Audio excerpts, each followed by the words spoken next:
fund for our past is the OYA participants. Although our help is limited and humble, it is coming from the heart. We invite everyone to continue to follow our social media on Instagram and on Facebook for more information about our work. You will find the link for applying for our funds on the description.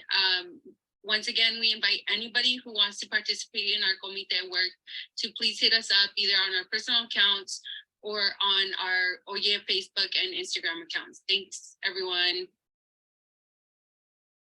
Gracias. Gracias. Thank you. Bye. Yes, so that was our video release.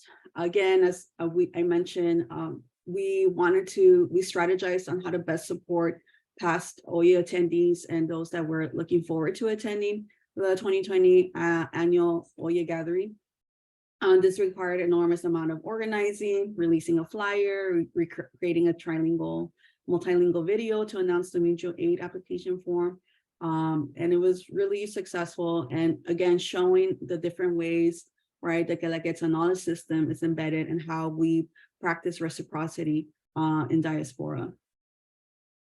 So I also wanted to share, as I mentioned, part of my research, I had also conducted interviews with the participants of OYE, specifically women and queer youth. And I interviewed, for instance, one of the co-founders. I used a pseudonym, right, to protect anonymity. And so I wanted to share one of my interviews quotes to again emphasize and share what is the value and meaning of creating the space OYE. So here I'll read from Karina, who again is one of the co-founders of OYE. I think for me, like the biggest thing was providing a space they can at least not feel ashamed to be who they are or to speak their indigenous language, right? For me, it has always been so much about the internalized self-hatred. So that has been like a big thing for me. And that's why a veces cuando estaba más involucrada, sometimes when I was more involved, like that's one thing I would push. How can we,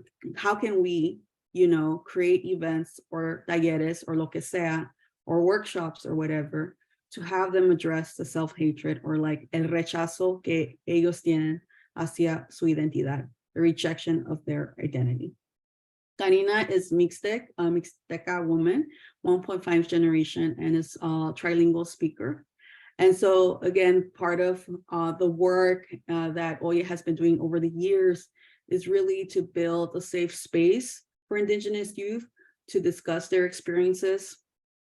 It was similar to, right, or different to what Karina shared, her own experiences growing up here in the Central Valley, and how she wanted to create that space because that didn't exist for her growing up, and including myself. Like one of the reasons for why I helped co-found a space on campus at UC Santa Barbara, CPOD, was to create a safe space as well for Indigenous students, right, on campus that I didn't have when I was doing my undergrad, right? And so I really created that space as well for new generations of Indigenous students to have this space where they can address, right, the tensions and the struggles to reclaim our indigeneity in diaspora.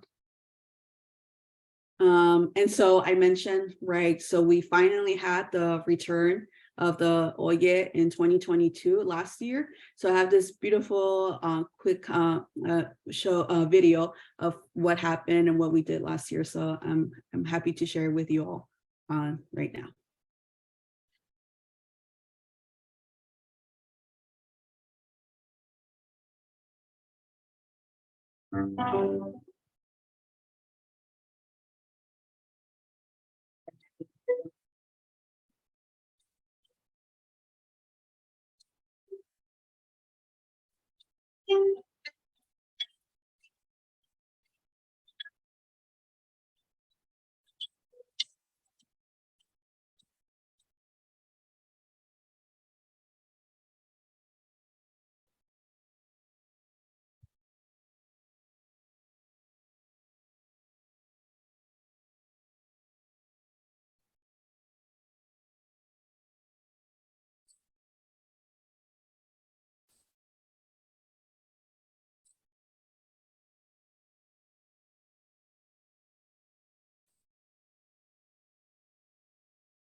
Right.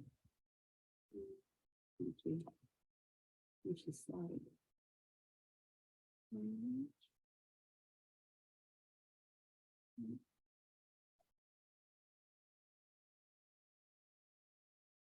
Okay. So now that we're in 2023, after completing and having a successful and amazing Oye in 2022, we've invited new Oye committee members to join and to continue doing this amazing work for organizing the Oye in 2023. So I just shared a picture of the new Oye committee members who are excited to help and support and create an amazing Oye 2023, as well as other projects that Oye will be doing this year. Last year, we co-piloted an Indigenous Youth Mentor Program. So this year, we will continue doing that as again. And so I'm really excited to continue working and meeting and building community and relationships with the Oye committee members, as well as with the youth that are looking forward to attending this year and coming back as well. So I'm ending my my presentation with, like I shared earlier, I had some updates. So I was able and to not only confirm that I'll be completing and graduating this June, but I have some amazing news that I also have been awarded the UC President's Postdoctoral Fellowship Award for 2023-2024. So I will be a postdoc at UC Santa Cruz, the University of California, Santa Cruz, in the Department of Anthropology. So the postdoc is it's the University of California President's Postdoc, for some of you that might not know or be familiar, was established in 1984 to encourage outstanding women and minority PhD recipients to pursue academic careers in the University of California. So the current program offers postdoctoral research fellowships, professional development, and faculty mentoring to outstanding scholars in all fields whose research, teaching, and service will contribute to the diversity and equal opportunity at UC. So thank you again, AAUW, and I'm open and happy to answer any questions you all might have. Congratulations, that's very good news. Yes, thank you. So let me stop sharing my screen now.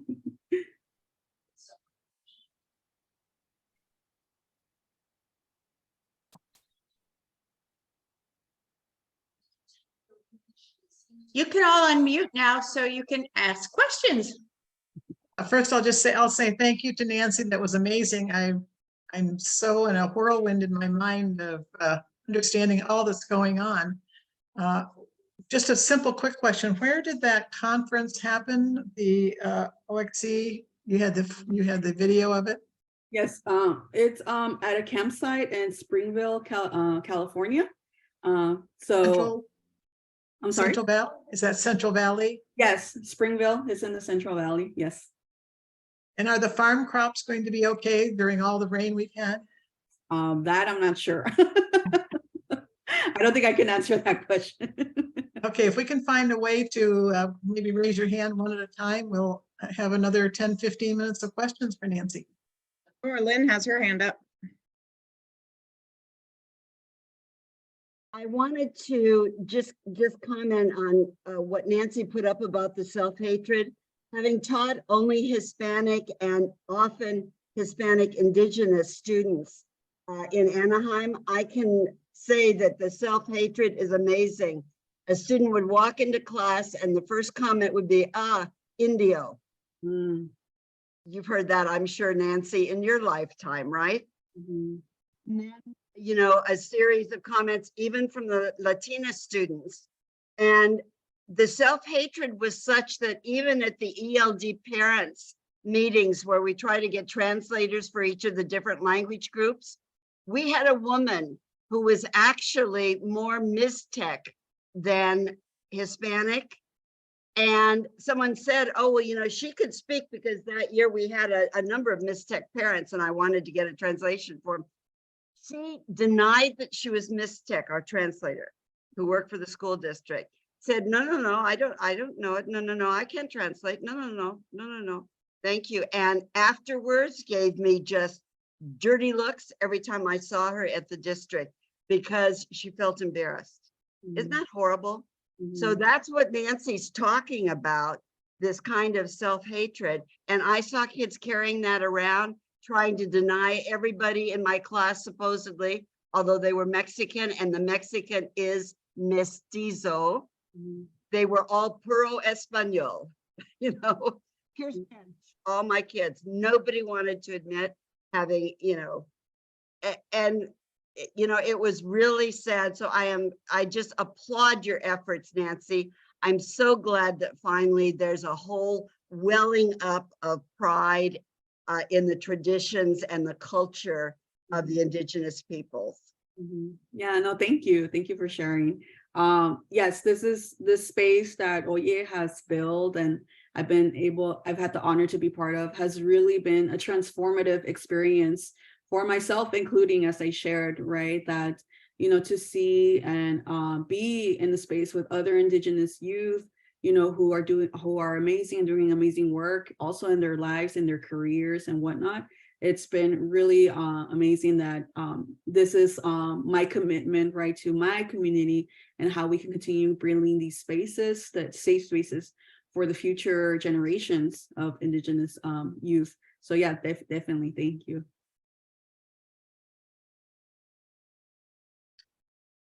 See, I'm just checking. Are there any questions in the chat box? More congratulations than questions. Go ahead, Norellen. I've got another one. Have you worked or are you familiar at all with the work of Arcela Nunez Alvarez? She works down here. She started Universidad Popular and works with the very large Oaxacan community that we have in Vista, California. I wondered if you were aware of that. We have a very large community here, and if you would like, I would love to put you two in contact with each other. She ran a large program out of Cal State San Marcos up until recently, and she quit because she's